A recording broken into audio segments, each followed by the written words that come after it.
Welcome to Shanthi சண்டல் vlogs. இன்றைக்கி முற்றிலும் புதுமையான முறையில் டேஸ்ட்டு அட்டகாசமாக முள்ளங்கியை வச்சு சூப்பரான ஒரு ரெசிபி சைவ கோலா உருண்டை பண்ண போகிறோம். அதுவும் இல்லாமல் இது மட்டன் சுவையில் இருக்குங்க. இதுக்கு நம்ம பருப்பு ஊற வைக்கணுங்கிற அவசியமே கிடையாது. உடனே பருப்பை வறுத்து பொடி பண்ணி இந்த உருண்டை குழம்பு நம்ம செய்ய போகிறோம். இது முள்ளங்கி சேர்த்துருக்கோம் அப்படிங்கிறது யாருக்குமே தெரியாதுங்க. அவ்வளோ ஒரு டேஸ்ட்டு அட்டகாசமாக இருக்கும். சூப்பரான இந்த முள்ளங்கி கோலா உருண்டை எப்படி பண்ணலாம் அப்படிங்கிறது பார்க்கலாம் வாங்க. இதுக்கு நான் 2 முள்ளங்கி எடுத்து நல்லா வாஷ் பண்ணிவிட்டு தோல் சீவி எடுத்துக்கலாம். இந்த உருண்டை குழம்புக்கு நம்ம பருப்பு ஊற வைக்க போகிறது கிடையாதுங்க. வீடியோவை ஸ்கிப் பண்ணாமல் ஃபுல்லாக பாருங்கள். நிறைய விஷயங்கள் ஸ்டெப் பை ஸ்டெப் சொல்லியிருக்கேன். எனக்கு தொண்டை கட்டி இருக்குங்கிறதுனால வாய்ஸ் கொஞ்சம் சேஞ்ச் ஆகுது. ஸோ கொஞ்சம் பொறுத்துக்கிட்டு பாருங்கள். இப்போ 2 முள்ளங்கி தோல் சீவி எடுத்து வச்சுக்கலாம். அது அப்படியே இருக்கட்டும். இப்போ ஸ்டவ் ஆன் பண்ணி ஒரு பேன் வச்சு 1 ஸ்பூன் ஆயில் விட்டு 100 கடலைப்பருப்பு சேர்த்துருக்கேன். 100 கடலைப்பருப்பு 4 பட்டை மிளகாய் சேர்த்து நல்ல செவக்க வறுத்து எடுத்துக்கலாம்.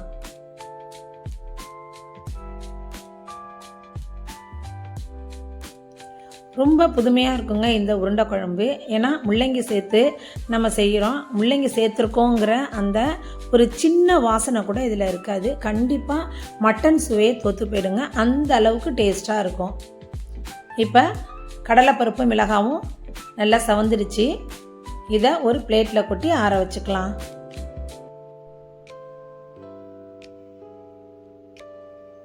ஏன்னா உருண்டை குழம்புனாலே நம்ம எப்பொழுதுமே பருப்பு ஊற வைக்கணும், அரைக்கணும் அப்படிங்கிற வேலை நிறைய கொள்ளும். இது உடனே நம்ம வறுத்து பொடி பண்ண போகிறோம். ஸோ இது ரொம்ப புதுமையான முறையில் தான் நம்ம செய்கிறோம்.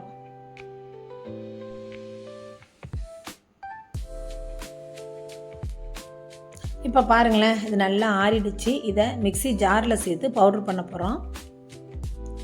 புதுசாக பார்க்குறீங்க அப்படின்னா சாந்தி சண்டல் விலாக்ஸை சப்ஸ்கிரைப் பண்ணுங்கள். உங்கள் ஃப்ரெண்ட்ஸ் அண்ட் ரிலேட்டிவ்ஸ்க்கு நிறைய ஷேர் பண்ணுங்கள்.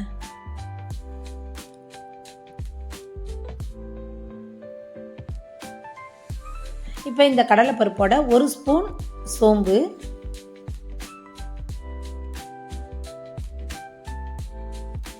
1 சிறிய துண்டு பட்டை, 3 கிராம்பு சேர்த்துக்கிறேன்.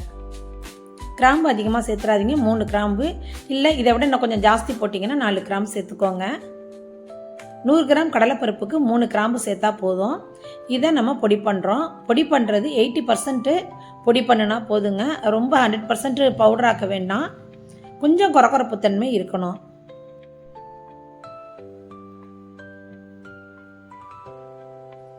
இதை அகலமான பாத்திரத்தில் இந்த கடலைப்பருப்பை கொட்டி வச்சுக்கலாம்.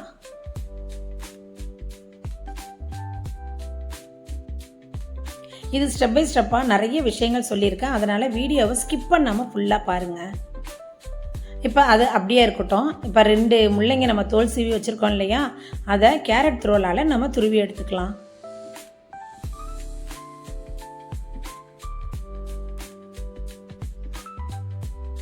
நூறு கடலைப்பருப்புக்கு 2 முள்ளங்கி சரியாக இருக்குங்க. இதுக்கு மேலே நீங்கள் நிறைய சேர்க்கணும் அப்படின்னா அதுக்கு தகுந்தது மாதிரி பருப்பு முள்ளங்கி சேர்த்துக்கோங்க. ஜாமான் கொஞ்சம் எக்ஸ்ட்ரா சேர்த்துக்கோங்க.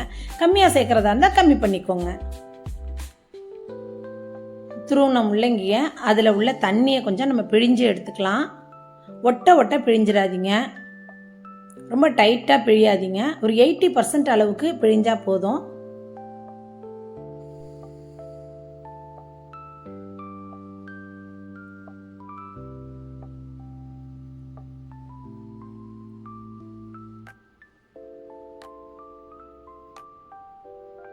வீடியோவை ஸ்கிப் பண்ணாமல் ஃபுல்லாக பாருங்கள். புதுசாக பார்க்குறீங்க அப்படின்னா சாந்தி சண்டல் விலாக்ஸை சப்ஸ்கிரைப் பண்ணிவிட்டு பாருங்கள்.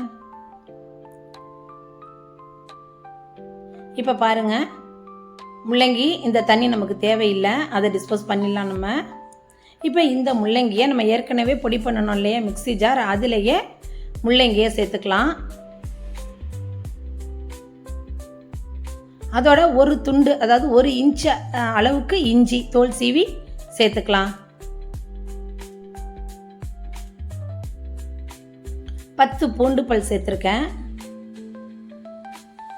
1 பல்லாரி வெங்காயம், ரஃப்பாக கட் பண்ணி வச்சுருக்கேன், அதையும் இதில் சேர்த்துக்கலாம்.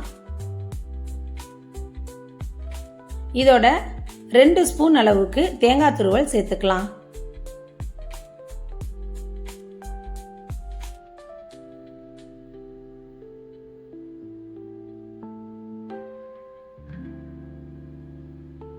இதை நம்ம கொரப்பாக பல்ஸ் மோடில் போட்டு அரைக்கலாங்க.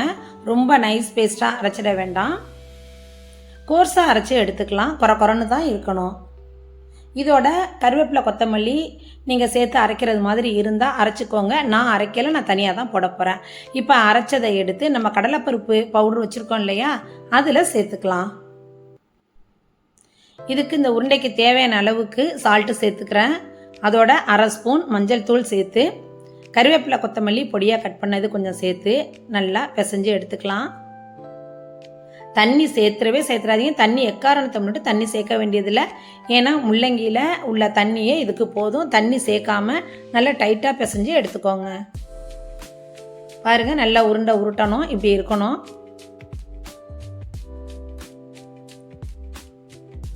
இப்போ இது அப்படியே இருக்கட்டும். திரும்பவும் மிக்ஸி ஜாரில் 2 ஸ்பூன் அளவுக்கு தேங்காய் சேர்த்துக்கிறோம். 6-7 முந்திரி பருப்பு சேர்த்துக்கிறேன். 1 ஸ்பூன் கசகசா, 1 ஸ்பூன் சோம்பு சேர்த்து இதை நைஸ் பேஸ்ட்டாக அரைச்சி எடுத்துக்கலாம். இப்போ ஒரு பேன் வச்சு ஸ்டவ் ஆன் பண்ணி நல்லா 1 குழிக்கரண்டி அளவுக்கு நிறைய எண்ணெய் போட்டுக்கோங்க. கொஞ்சம் வீடியோ லென்த்தாக இருக்கிற மாதிரி உங்களுக்கு தோணும். இல்லைங்க, செஞ்சோம்னா ரொம்ப ஈஸியாக செஞ்சிடலாம். ஒரு துண்டு பட்டை, ஒரு ஸ்டார் போட்டிருக்கேன், ஒரு இலை சேர்த்துருக்கேன், பிரிஞ்சி இலை, கொஞ்சம் கல்பாசி அளவுக்கு கொஞ்சோண்டு சேர்த்துருக்கேன். அதோட சின்ன வெங்காயம், நாட்டு வெங்காயம் 100 கிராம் அளவுக்கு பொடியாக கட் பண்ணி சேர்த்துக்கிறேன். இது நல்லா வதக்கணும், ஒரு கண்ணாடி பதம் வரணும். இந்த ஸ்டேஜில் 1 ஸ்பூன் அளவுக்கு இஞ்சி பூண்டு பேஸ்ட்டு சேர்த்து அதையும் நல்லா வதக்கலாம். நான் முன்னாடியே சொன்னது மாதிரி வீடியோ லென்த்தாக போகுதுன்னு நினைக்காதீங்க. செய்கிறது ரொம்பவே ஈஸிங்க. உங்களுக்கு விவரமாக நான் சொல்லியிருக்கேன், அவ்வளவுதான்.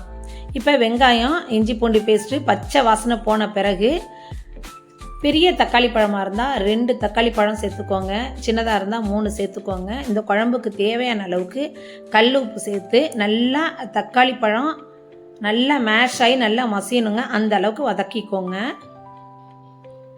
நல்லா பழுத்த தக்காளி பழமாக இருக்கணும். அப்படியே இருக்கட்டும். இந்த பக்கம் நம்ம உருண்டைக்கு பிசைஞ்சு வச்சோம் இல்லையா, அதை உருண்டைகளாக உருட்டி எடுத்துக்கலாம். உருண்டை உருட்டின பிறகு அதிலிருந்து பாதி அளவுக்கு உருண்டையை போட்டு அதே பாத்திரத்தில் கொஞ்சம் தண்ணி சேர்த்து கலந்து வச்சுக்கலாம். இது நமக்கு பின்னாடி தேவைப்படும். அது அப்படியே இருக்கட்டும். இங்கே தக்காளி நல்லாவே மசிஞ்சிட்டு இந்த டைமில் 1/2 ஸ்பூன் அளவுக்கு மிளகாத்தூள் சேர்த்துக்கிறேன், தனி மிளகாத்தூள். 1 ஸ்பூன் மல்லித்தூள் சேர்த்துக்கலாம். காரம் உங்களுக்கு எவ்வளோ தேவையோ அவ்வளோ போட்டுக்கோங்க. ரொம்ப காரம் இதுக்கு தேவைப்படாது. இப்போ இதையும் இந்த எண்ணெயில் சேர்த்து நல்லா வதக்கி எடுத்துக்கலாம். ரொம்ப கருக விட்டுறாதீங்க, சும்மா எண்ணெயில் பெரட்டினா போதும். இப்போ 2 கப்பு அளவுக்கு இதில் தண்ணி சேர்த்து கொதிக்க விட்டுக்கலாம். கொதி வரட்டுங்க. மூடியெல்லாம் போடணும்னு அவசியம் கிடையாது. நல்லா கொதி வரட்டும். நல்லா கொதி வந்துருச்சு பார்த்தீங்களா? இந்த டைமில் நாம் செஞ்சு வச்ச உருண்டைகளை ஒன்று ஒன்றா சேர்த்துக்கலாம். அடுப்பை சிம் பண்ணிவிட்டு சேர்த்துக்கோங்க.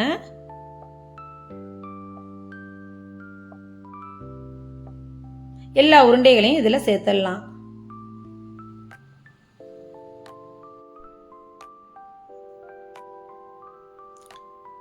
இதை மூடி போட்டு நம்ம வச்சிடலாங்க. மூடி போட்டு வச்ச பிறகு நல்லா கொதிச்சிடுச்சு. நல்லா கொதித்த பிறகு திரும்ப நம்ம அரைச்சி வச்சோம் இல்லையா தேங்காய் முந்திரி கலவை, அதை இதில் சேர்த்து மிக்ஸி ஜாரையும் கழுவி தண்ணியை சேர்த்துக்கலாம். அதோட நம்ம ஏற்கனவே கொஞ்சம் உருண்டையிலேருந்து எடுத்து தண்ணி கலந்து வச்சுருக்கோம் இல்லையா, அதையும் இதில் சேர்த்துடலாம். இது எல்லாம் உருண்டையெல்லாம் உருட்டி போட்டு நல்லா ஒரு கொதி வந்த பிறகு மூடி போட்டு ஒரு 2 நிமிஷம் கொதி வந்த பிறகு இதை சேர்க்கணும். தேங்காய் கலவையும் இந்த கடலைப்பருப்பு உருண்டை கலவையும் இதில் சேர்த்து லைட்டாக ஜென்டிலாக மிக்ஸ் பண்ணி விடுங்க. ரொம்ப இது பண்ணாமல் கரண்டி காம்பாலையோ அல்லது ஒரு ஸ்பூனாலேயோ சேர்த்து ஜென்டலாக மிக்ஸ் பண்ணி விடுங்க. உருண்டை உடையாமல் பார்த்துக்கோங்க. நமக்கு உருண்டை எதுவுமே உடையலை, சூப்பராக ரெடி ஆகிடுச்சு. மட்டன் சுவையில் அருமையான முள்ளங்கி கோலா உருண்டை குழம்பு அருமையாக ரெடி ஆகிடுச்சு. டேஸ்ட்டு வேறு லெவல் அட்டகாசமாக இருந்துச்சுங்க. சூப்பரான அருமையான இந்த ரெசிப்பியை கண்டிப்பாக நீங்கள் சேவ் பண்ணி வச்சுட்டு செஞ்சு பார்த்துட்டு எப்படி இருந்துச்சு அப்படிங்கிறத மறக்காமல் கமெண்ட் பண்ணுங்கள். டெய்லி லைவ் வீடியோவும் நான் போட்டிகிட்ருக்கேங்க. டெய்லி மீன்ஸ் இப்போ 2-3 நாளாக போட்டிகிட்ருக்கேன். பொங்கல் வரைக்கும் நான் போடலான்ட்டு இருக்கேன். அதனால் லைவ்லையும் கலந்துக்கோங்க. கோலம் ஷார்ட்ஸும் நான் போட்டிகிட்ருக்கேன், அதையும் பாருங்கள்.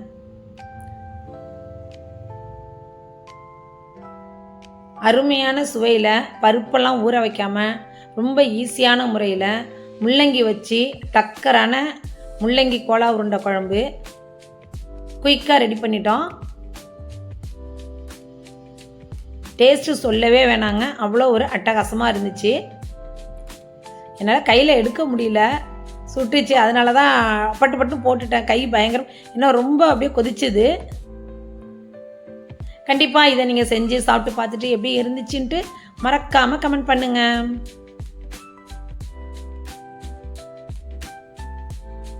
தேங்க்யூ. இதே மாதிரி இன்ட்ரெஸ்டிங்கான இன்னொரு வீடியோவில் நம்ம மீட் பண்ணலாம்.